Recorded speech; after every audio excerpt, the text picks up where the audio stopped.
Welcome to the Eurostep Brit podcast. Game's going to be decided here. Harold spots up, doesn't go, put back is good! Roberto Gallina with a second chance opportunity. Aris lead. Per Gunter for three, got it! Per Gunter drei Punkte. Courage inside, for Gordon for the dunk! Ball game! Hello and welcome to episode 12 of the Eurostep Brit podcast. We'll call this one Prior Commitments. My guest this week is Siobhán Prior, whose family have been involved with basketball in Nottingham for decades. Siobhán was another one of your requests to get on the podcast, and in this episode we'll look at her basketball journey from playing days to her current role. There's a lot of insights into the highs and lows of the sport and the impact they can have. And it was great to learn more about her academy role and hopes for the future. So, without further ado, let's get to it. So, Siobhán, welcome to the podcast. It's great to have you on. What I did was, when we arranged this podcast, I started asking a few people, what would you like Siobhán to talk about? Mm-hmm. And so I've got a list of topics. I've tried to put them in sort of a chronological order, but we can go back and forth if need be. Sure. If you don't mind, let's talk about family. Would it be fair to say you were born into a basketball-loving family? Yeah. So I would say that. Yeah, for sure. Basketball has been part of my life since birth and part of my family's life since way before I was even a thought in the minds of my parents, I think. And it was your mum, Pauline. She was a pretty decent player, wasn't she, in her time?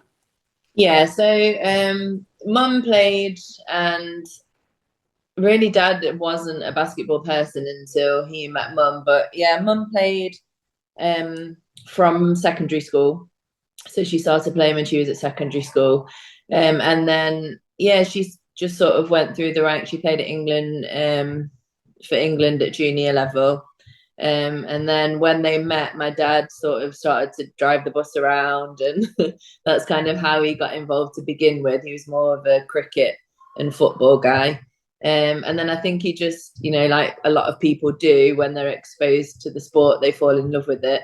And I think falling in love with mum as well kind of helped that along. And then, yeah, he started coaching, and dad had a really successful coaching career, I think, at Wildcats. But then I suppose his pinnacle would be he was assistant coach for the England senior women under Mark Clark. So yeah, both quite successful in their own right. Do you remember when you first picked up a basketball? I don't necessarily remember, but there are photos of me in Australia when I was 18 months old. It's one of my favourite photos, actually. Mum and dad had gone to visit an Australian player who had played at the Wildcats, and obviously brought me along. So first family holiday. And I've got a photograph of me and my dad walking down her drive. Dad's got a basketball under his arm, and he's obviously taking me out to do a few, reps at 18 months old. So yeah, that's probably my first memory, but really induced by a photograph. And when did you start to enjoy basketball as a sport? Are you thinking, this is something I like playing, I want to play?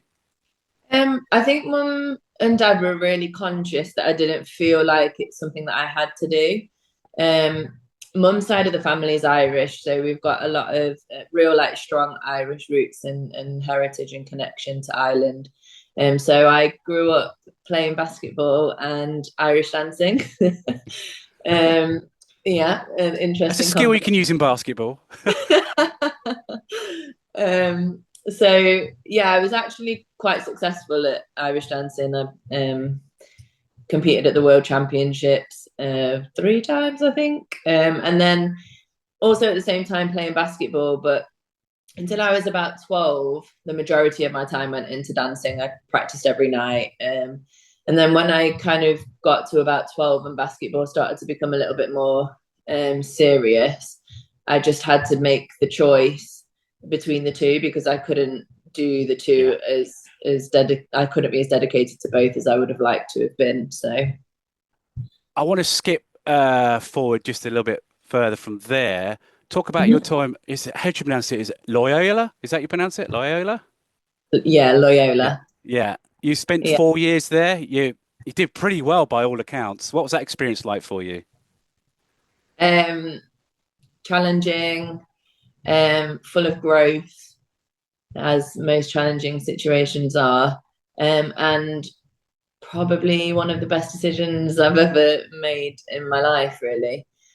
I'm a big advocate for going away for university. I think you learn so much about yourself. As anybody knows that's in the States now or that has been in the States, the NCAA is no joke.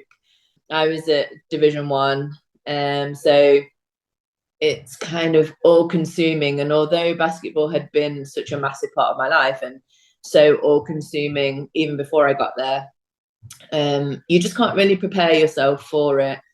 And I really, really struggled my freshman year. I was on the phone to my parents constantly crying like every single day, waking up at like 5 a.m. thinking, what am I doing? Like, why am I so far away from home? Getting up at this time to go to the gym, and I think like on top of that, I wasn't really like playing. I didn't play for my first 2 years really until my junior and senior year.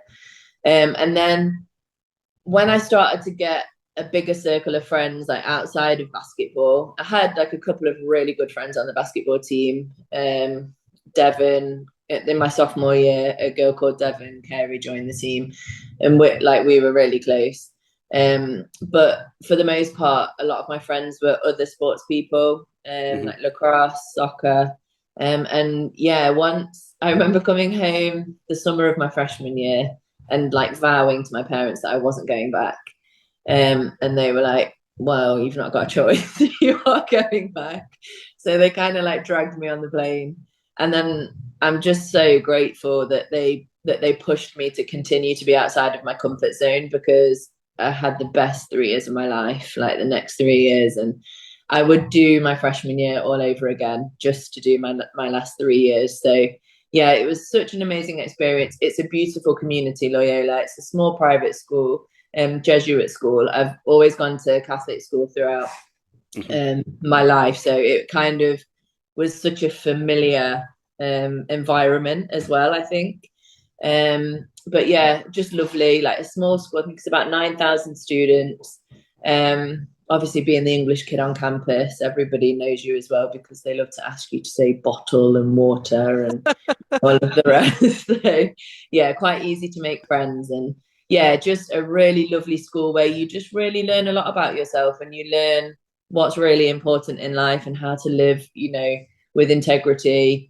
Their motto is strong truths well lived. So they really do try and push you to really be conscious about the choices that you make and how that can affect others and yourself, and how to have a good relationship with yourself. So yeah, just really grateful for my time there. I suppose people remiss not to mention, how did that come about? Was that like a scholarship thing? Yeah, so it was a full scholarship. It actually came about through, it was a coach who came to Nottingham from America called Jimmy Smith, or as he's more fondly known, Jimmy Jump Shot Smith. And he came to Nottingham, and I think because my parents were involved in basketball, this was when I don't know if it was before I was born, I think it was. And yeah, just befriended him. They obviously built their own relationship and got involved in Nottingham basketball together. And that was his alma mater. So when it came time for me to look at those options, me and mum went out there when I was 15, and we knew some of the alumni through Jimmy. And yeah, it kind of just felt like a family straight away. And then from there, the coaches came over to watch me play here in England, and then offered me a full ride, which I was really grateful for. Yeah, so that's kind of how it came about. I'd say, if I'm correct, when you left there, you were your team's leading scorer. You held the record for the most 3-pointers in the singles season. So you Yeah, definitely settled there as you went along, didn't you? yeah, I did, and I think it wasn't easy. Practice is tough. Like every day, it's 4-hour practices we had, and I wasn't ready. Like my freshman year, I just wasn't ready defensively, especially. to be playing minutes. And practices were really tough. We had a really good senior and junior class. And so really freshman year was just about like building and learning, which I was okay with, but also it's not easy. Like when you step back and you think this is good for me, but then you put yourself in the day-to-day of it, it can be really tough. And then, yeah, sophomore year kind of went much the same. And then junior year, coach took a chance on me one time to start, and I kind of started since then. So yeah, it's definitely, and I think when I talk to the kids, we've got a lot of kids out in the States at the moment, and my thing to them, even before they go, is it will be like hopefully a really good experience for you, but it's going to be hard. Like nothing that's worth it comes easy. A little bit of a cliche, but it just doesn't. And I think, although it is my own personal experience and everybody's experience is unique to them, not playing for 2 years was really, really tough, but I grew so much out of it, and I got so much better as a basketball player because of it. And yeah, it made me really ready for my junior and senior year, and they went well for me. So I was grateful. In the end, I was grateful for the difficult 2 years. Maybe not at the time, but in the end. Now, I only know you obviously since your WBBL days, but what was the plan for you after you left college? Did you go back to Nottingham or elsewhere? Yeah, so I left. So I'd always sort of seen college as a stepping stone to playing professionally. So I got an agent whilst it was the summer of my senior year. He was really great, and he had some really big names on his books that were in the WNBA, and then he had like some lower level players like myself. And he found me a place in Greece. And to be honest, I was told to kind of really look into things when I left university, especially with Greece. I left in 2009, so financial situation across the globe wasn't great. And yeah, I was offered a really good contract for a starting contract. We were in Euro Cup, and then the point guard who played for Phoenix Mercury, she had been there the year before in 2008, and she was going back in 2009. So for me, that was a good sign. She never had any struggles getting paid or anything the year before. So I went, and we just didn't get paid for like the first month. And we were constantly like talking to the agent, and it just became a bit difficult, like where we were sort of sitting out of practices. The players didn't really understand why. It was just an awkward scenario. And then, we've kind of got wind that the president of the whole club, because it had volleyball and football as well, had basically taken the money and done a runner in the summer before I got there. Yeah, so just a difficult financial situation for them. And then, yeah, I just came home, and the Americans stayed until Christmas, and then they left. And I played then in I don't know if it was the WBBL then. I played here in Division 1 for the highest level that was for Wildcats. I think it was pre-WBBL, wasn't it, back then? I think so. Yeah. God, does that make me sound super old?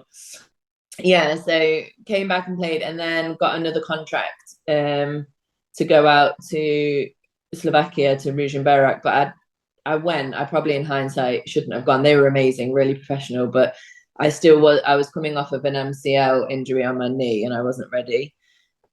And then the following year, I got offered some contracts in Division 2 in Spain, and I remember Mark Clark saying to me, it's a really good level, great stepping stone, you should go for it. And I didn't. And I think I'm not a big believer in regrets, because I think, cliche, but everything happens for a reason. But I think if there was one decision I might have changed in my career, it would have been, I would have gone for a second year. But I think because my first year was such a mess, I was like, and also because I had the comfort of everything that I like wanted and at home. Maybe not the level that I probably wanted to challenge myself at, but yeah, I think I just sort of I felt better being here and playing in the league here, and just wasn't really prepared to go out and face some of the same issues. But I think it's important that we talk about and we're honest about like the experiences that we have, especially like first year pro, because I remember going to some years later going to GB senior women's camp, and just like the general consensus of all the girls was like, your first year is a mess. Like that's just kind of how it is. You have to just get through your first year, much like college, I guess. And then it becomes easier after that. But yeah, I chose to stay home, and actually, in all honesty, I'm really glad that I did, because I had some amazing times here, and the club's so special to me. I'm so glad that I was able to help in a small way bring some success to it. Even though this is an audio podcast, I know you're obviously at the arena today while we do this interview, because I can see the banners on the wall behind you. Just how important was it for the Nottingham Wildcats to get their own arena? Yeah, I mean, it massively it changed the game for us, really. I remember sort of growing up and following mum to training and dad to training, or even when I was training, when I was a little bit younger before the arena was built. And yeah, some of the gyms that we trained in were questionable. I remember one gym, not too far from here actually, where in the winter the floor would get so cold that ice would like come up through the floor. Like the floor was like slippy. These days with health and safety, it just wouldn't have been allowed.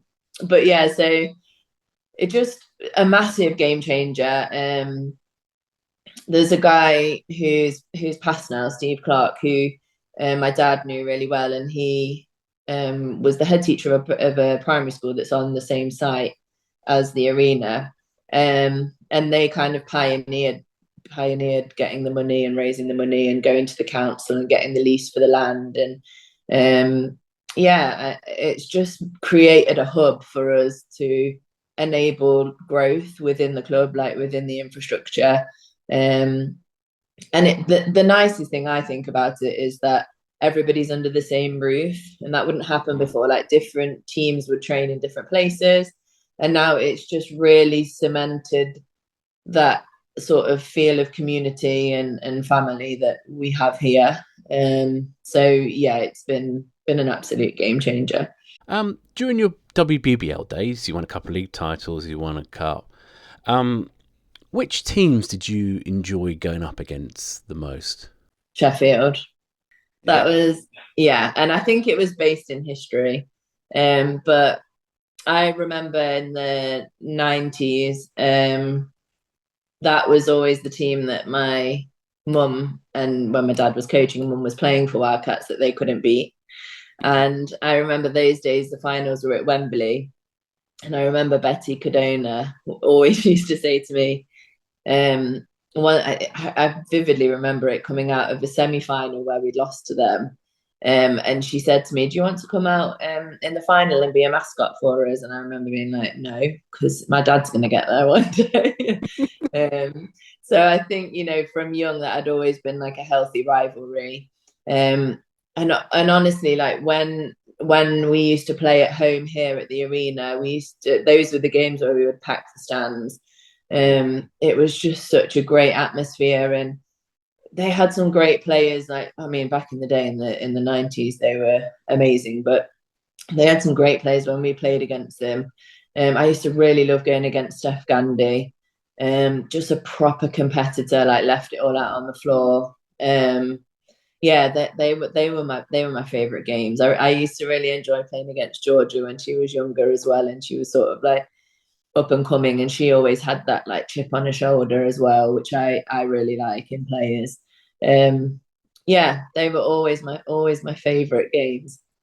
And what about favorite teammates on the Wildcats? Oh my gosh, there's been they're sort of players you always enjoyed going to battle with, you know what I mean? in the big games?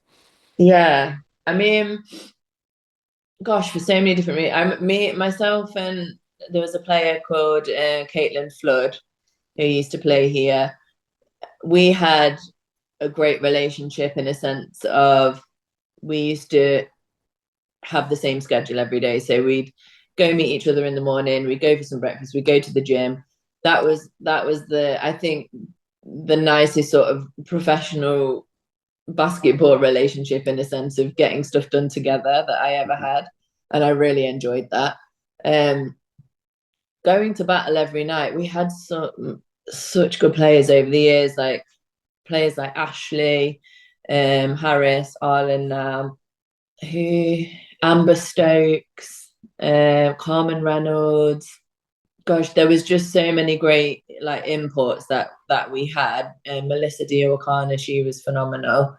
And they just made your night so easy. Like you knew that they were going to go and perform every single night, and they made your game so much easier. I actually I had a phone call not long ago with Dave Greenaway, who was my coach, and he said there was like a couple of years in my career where I just like really settled into, I enjoyed the role of just being alongside of them, and actually came like to a point where when it came to a time where we needed a score, I often came up with like big scores, but they were like the go-to, and it was just so nice to kind of not have that like pressure on your shoulders, but know that you were still like really important to the team and needed in big moments. And their sort of professionalism and the way they brought things to the table every single day so consistently made that so easy. Let's finish talking about your club days. Was there like a moment, a game, or even a trophy that stood out as your favourite? Yeah, I mean, definitely the first time we won the regular season, which was 2016.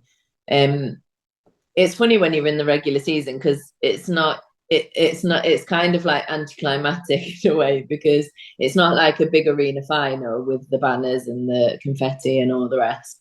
You often don't know where it's going to happen. You could be away, you could be at home, just depending on the standings in the league. But growing up, it had always been Wildcats had always come up in second place to Northampton, to Sheffield. Northampton in the 80s, Sheffield in the 90s.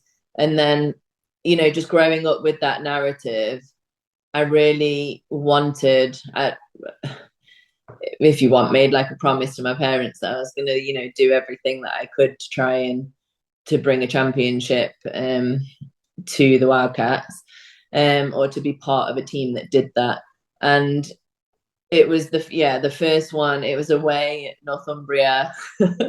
So there were like none of our fans there. My dad was there. He'd made the trip, especially because he knew if we won that game that we would have won the league. And yeah, it was just really, really special. It felt like decades worth of work that had gone into that, from mum and dad especially, but all of the other players that had gone before and who had looked after me like on the bus rides, or I'd watched and idolized growing up, watching them play. And yeah, it was just really, really special for me because I knew the history, I think. And for me, that's got to be, I mean, we had a nice I think it was trophy final, Birmingham, or cup final, one or the other. That was nice because it was in a big arena. You got all the ticker tape and the "We Are the Champions" on sounding out across the stadium. That one was fun too. But yeah, definitely the regular season title in 2016 meant the most. And let's move on to your international career, because obviously you got to represent England different ages, and obviously senior. You also got to play for GB. And I suppose the standout moment has to be the Commonwealth Games, Gold Coast, silver medal. Yeah. But is it true that you actually liked the toy they gave you more than the medal? And you might know who asked me that. Dan. Yes. Yeah, no, that is actually true. I kind of got a little bit obsessed with it. It was called Borobi or Borobi. I was never really sure how to pronounce it. But it was a little koala little blue koala, and they had statues of him everywhere, or her, everywhere. And yeah, I just kind of got a bit obsessed with like looking for the statues, and I had dedicated a story on my Instagram, which is obviously shows the importance of it. Yeah, just thought it was really cute. And then the cool thing about the ones that you get when you get your medal is they're unique in that they wear like little silver. They have like little silver outfits. So the medal colours then. Exactly that. So they're special ones. Not everyone gets them. So yeah, I was really quite excited. But no, it was an amazing experience. It was a lot for me. It was a long time away, because we were in training camp before. So I'm a homebody. I found that slightly difficult. But it was so amazing, and I think Coach Chema, I'll never have enough good things to say about him. Just the environment that he created for players to do the best that they could do. I felt personally like in the minutes that I was able to be on the court, which was limited, but in those minutes I felt like I was able to play the best that I could have possibly played in those minutes. And for me, that was such a gift, because I knew those moments weren't going to come round again. And obviously it's a combination of age and maturity and a culmination of everything. But I think because of the environment that he created, and because of the other players there and the teammates that I was there with, it felt possible to be able to be your best self no matter what your job was on the day. And yeah, I just think that's such a gift, and I'll forever be grateful for that. So we talked about your prize possession from the Commonwealth Games. What's the actual tournament like? Were England expected to get a silver in that competition? I think the Commonwealth Games, it's always really difficult, isn't it? Because you don't know what teams people are going to put forward because of the time of year that the Games is in. But what we did know that was Australia had spent quite a lot of money in keeping their team together at home, and they were going to put forward, their strongest team. We didn't have some players who we couldn't get released. One of like the really last minute players that we thought was going to be there but wasn't able to be was Chantal. So it's kind of, I guess you never really know. But I think one of the things that, again, I really liked about how Chema approached things was we often just focused on us. We did scout, and Vanessa and the coaching staff did a really good job of doing scout and things that you would normally do to prepare for a team. But yeah, we mainly just sort of focused on ourselves, and it was about us and our journey as a team to get to where we got to. Really was the main sort of focus of us being there. So and that's quite an empowering thing, I think, when everybody's sort of pulling in the same direction. Yeah, you don't get that a lot, and that was the environment that was created on the team by everybody that was there. So yeah, it was my first time at a multi-sports event. So yeah, just everything was kind of novel for me. The food hall, the athletes village, yeah, everything was a first timer, and just really, really special, really, really special moments and memories that it's really hard to explain if you kind of weren't there, and just leaves you with a lasting bond with the people that you experienced it with. No matter how many times you see your teammates or the coaching staff a year, or maybe you don't see them for years on end, but when you do see them, there's always that one common experience, such a special experience that kind of combines or pulls you together. So yeah, it was special. One of the reasons I want to speak to you today was a lot of people asked about the academy. Now, just before we get on to the academy, what was it like for you, just a personal experience, when you decided, your playing days are coming to an end, making that transition away from playing on the court? What was that like for you? Confusing. I think it was so multifaceted, and I think there were so many different things going on at that point of my life that it wasn't a straightforward transition. I mean, I think for a lot of the athletes, I've done quite a lot of FIBA programs, and I did FIBA timeout, and I've just finished doing the FIBA mentorship program, where you get to talk to a lot of athletes, and a big part of the conversation is always about transition. And for most athletes, it's not plain sailing. But I think, yeah, because it was so multifaceted, I found it confusing. I think there were, now looking back at it, it was definitely the right decision. But at the time, I don't think I was 100% sure that it was the right thing to be doing. You know, COVID for everyone was difficult. Mum had passed sort of 6 months before, and I was really, really struggling with that. And I think because Mum had been such a significant part of my basketball life, it was very difficult to understand what that looked like without her. Lots of emotions. I ended up having just a couple of like mini panic attacks on court, like coming off of court, which I sort of said to myself was, oh, you kind of overexerted yourself there. You know, you're tired, you can't catch your breath, kind of thing. Practice was a little bit the same. Like a couple of times I had to come out, and never had that before. I'd never had a panic attack before, so I didn't really know what that felt like, or knew what it meant, where it was coming from. It was at a period where I still go counselling every single week, and it's something that I think I'll always commit my time to for the rest of my life. It's really important for me to understand myself and my self growth. But that was a really poignant time for me as well. That when Mum passed, there were some things that kind of there were some sort of memories, I guess, that got dredged up that I hadn't even ever thought about. So just some, like, a couple of trauma pieces that I really had to kind of work through as well. There was a lot going on. So it was definitely for me the right decision at that point.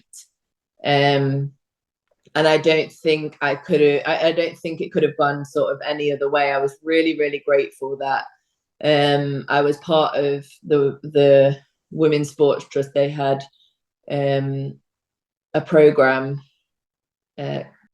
Unlocked, which was an amazing program that I was able to be part of, that put lots of different athletes, both in their careers and transitioning out of their careers, female athletes only, on this program of learning about all sorts in the sports industry.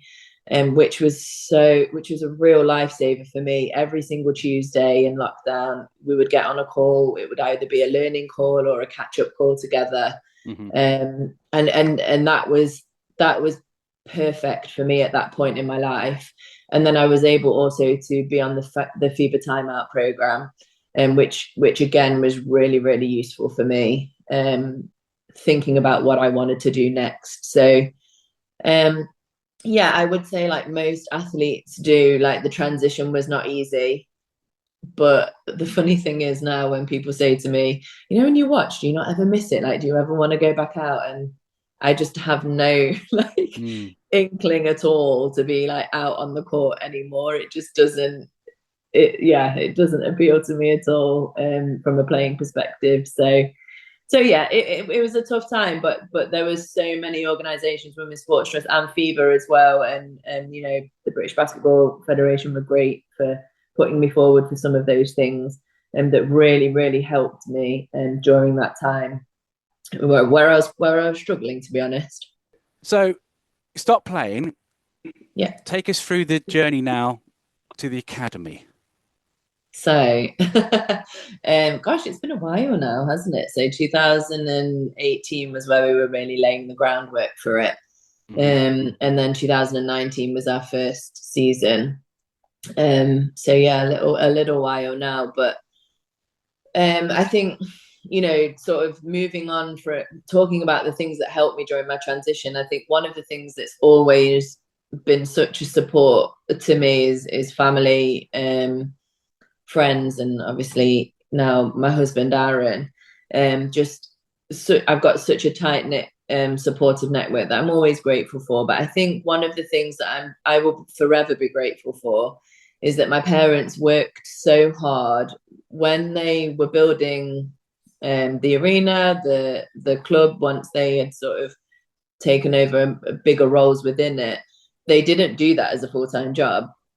Dad worked in local government, mum was working with Sport England, a manager in Sport England, before the arena opened, and she started to manage that. So they did this as like a volunteer position. And I'm just so grateful for that work that they put in, because it's created so many opportunities for me personally, but for other people to be part of the game after playing. And for me, when I was playing, that wasn't a reality, that, you know, there wasn't anything there. And like after I thought about stopping playing, I might have had to have thought about going somewhere else or uprooting. And I'm just really grateful that they were able to build something that enabled to just continually give back to not just me, but everybody that it's part of. So yeah, I took up, to begin with, it was a director role. And I did that up until last year. And then now I'm also doing that job alongside head coaching the WEABL. But it's a real passion project for me. I think the more and more I learn about myself, the more and more I know it's young people that I really enjoy working with. And obviously basketball, you know, is my passion as well. But the academy really uses basketball as like a vehicle, as a driver. As much as I love to win, and you know, obviously I'm known for being super competitive, but and so are the girls and the guys that are on the program. But they know that first and foremost, we care about who they are as people. And one of the beautiful things I think about the game, and not just basketball, any sport and the arts, and is it really helps you if you're willing and you're brave enough to be open and to be vulnerable. It can bring out the best and the worst in you. And again, if you're willing to, you can learn so much about yourself. And there's so many opportunities for growth that if you weren't in this environment, you just wouldn't have. You would have the opportunities for growth, but I just don't think that they come along as regularly and as consistently as they do when you're involved in an elite sport. And I think the main focus of the academy is that we use basketball and the environment and their team and their teammates and their coaches, the support staff, to help them grow as people, to learn about themselves and know what they care about and what's important to them alongside basketball. So that's a real big driver for us. And we don't just say that it's a driver, it really is. You know, it isn't talk, it's what we do. So, you know, there are challenging moments. We always say, and the girls always say to prospective student athletes, and the guys say the same, is that this is not a place to come if you don't want to have tough conversations, if you don't want to learn about yourself and try to better yourself. It's probably not the environment for you.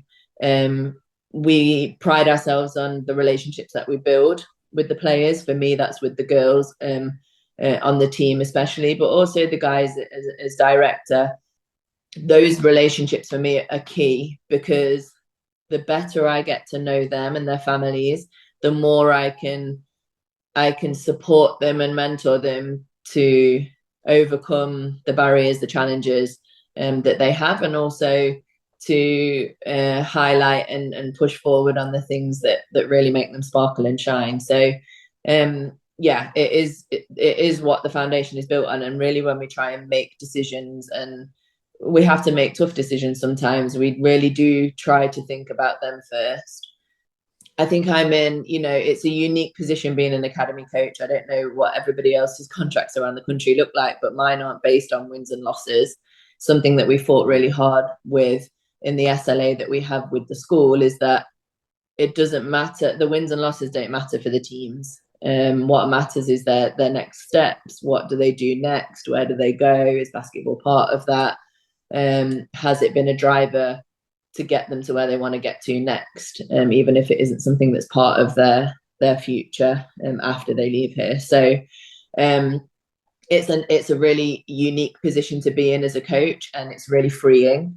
It allows you to really make decisions based on the young people that you're working with. So, for example, we could have a game that is absolutely critical for us to win the league, and one of our, let's say, starting 5 has failed to hand an assignment in at school. Well, it's a no-brainer that that player now cannot play. That's that's just that there are sets of rules, that the rules that the kids sign up to. Academics comes first, and I never feel pressured that making that decision. Yes, I want to win, and I want the kids to win, and I enjoy it so much for them when they do. But at the end of the day, that winning a basketball game is not what's going to help us to win in life, So I think we really do value the person first, the academic second, and then the basketball comes next. But yeah, that's kind of the ethos, and I just feel it's a special environment that we've managed to grow. I think we got a lot of interest last year from across the East Midlands. The academy has kind of been first and foremost for kids in Wildcats and in Nottingham, and that will continue to be the case. But we've had a lot of interest from outside of the club as well, and I think a lot of the times when the parents are talking to us about their decisions and why they chose to bring their kids to us is because of that environment and that atmosphere, and because talking to players and parents that have had their kids here previously and that have been open to the environment and to that growth kind of environment, have had such a positive experience. And it is one of the things that the parents always say to us is, we want our kids to be challenged. So I think it's definitely a place for people that want to grow. And I think what we're starting to really attract is, which I enjoy, is the way that I was kind of raised was like, we don't take the barriers away. We don't take the challenges away. We find them difficult and we struggle through them, much like my college experience. You don't want to go back. You are going back. This is a good thing for you. You're just out of your comfort zone. So I think it's been really nice, over time, this year especially, just so many like-minded families where they really believe that challenge alongside nurture in a good balance is good for their kids. And I think sometimes, without sounding super old, I do think that's a little bit missing sometimes these days. I think we're maybe too caring or so caring that we want to take away the immediate challenges and barriers, and that actually isn't helpful.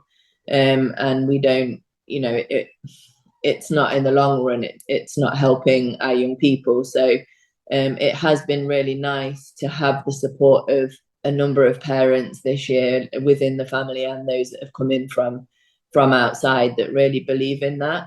And yeah, it's really just a thriving environment in that way. So it's what gets me out of bed. I really enjoy my job here, and I just love working with the young people here, and just proud of everything that they managed to achieve with us.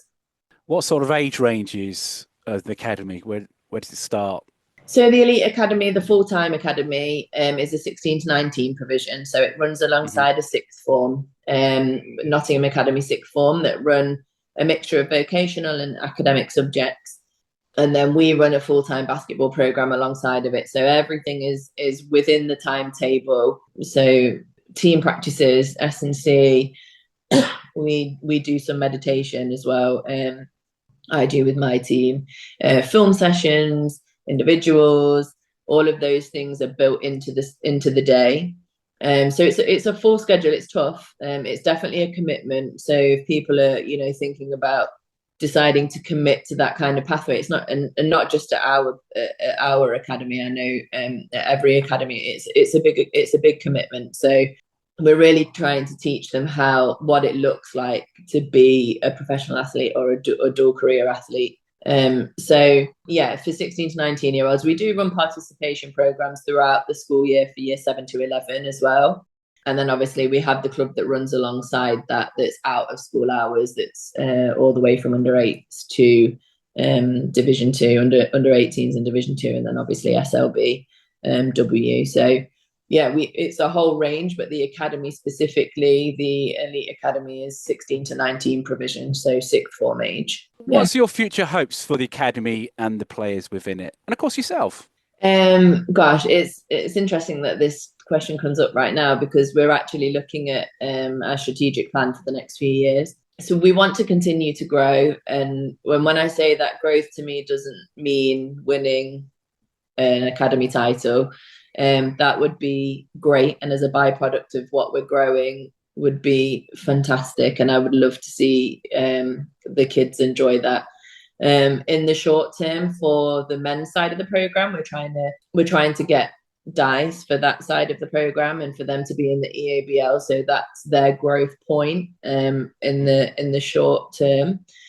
For the girls, it's continuing to grow at the level that we're already at. So we have, a couple of GB players, England level players. So it's a high level program that the girls practice in every single day.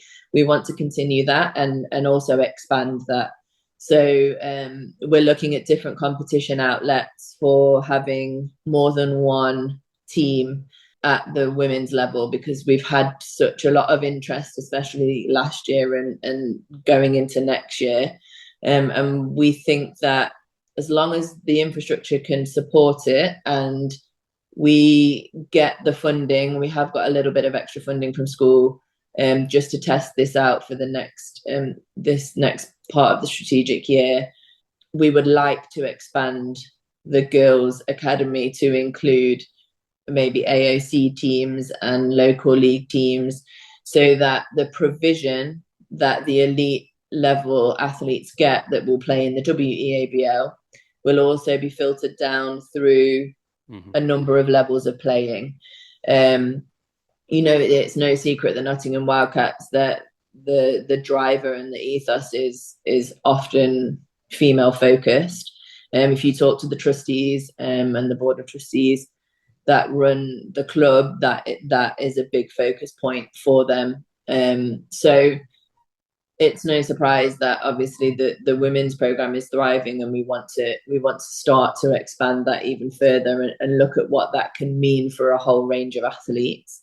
And I think for the boys program, we're trying to get them to where the girls program is now. So that's kind of where we're looking for in the future.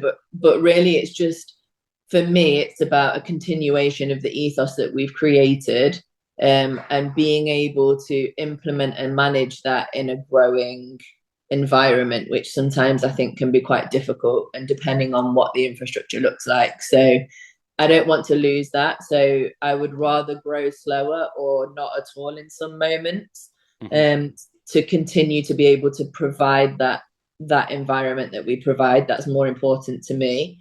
And it's more important, I think, for our young people. But I would eventually like to see us be able to manage and grow that and sort of widen the net of opportunity for the young people that can access the program. So that's sort of where I see it going. For me in particular, I think, I've been asked this question quite a lot, just recently actually in the GB interviews, just talking about, as you do, like your future goals and things like that when it's part of an interview process. But I think for me, I was so goal driven and goal orientated as a player that it would be quite easy for me to sit here now, and now I'm coaching full time, to be like, I would like to win this, I would like to be coaching in this, I'd like to be head coach of this team, and I really enjoy not having that outlook on it anymore. It doesn't stop me short-term and medium-term planning my life to death, because I think that's what we do as athletes. And I need like that positive reinforcement of, okay, I plan to do this and I did this. But I think I'm really happy right now to take coaching wherever it takes me, to just enjoy it for what it is. That I get to work in the game every single day. I get to work with young people that I really enjoy being around. And beyond that, I don't really feel pressured or inclined to have any sort of external goals or chases, which is a really nice place to be. So yeah, I'm just enjoying being in the job that I have right now, continuing to try and grow as a coach. And also a director. I've done a lot of sort of growth as a coach from like a mentor side of the game, and looking a little bit more at like possibly a little bit of CPD in the future, X's and O's, like a little bit more technical coaching. I might look at that, but yeah, right now I'm just enjoying it and just working hard each day to see how we can sort of better the opportunities for the young people that we work with. That's great. I just love the insights, because I've obviously followed the professional game, so to get the insights in the academy for me has been very enlightening. We're going to change topic because I've got one more topic to ask you on this list.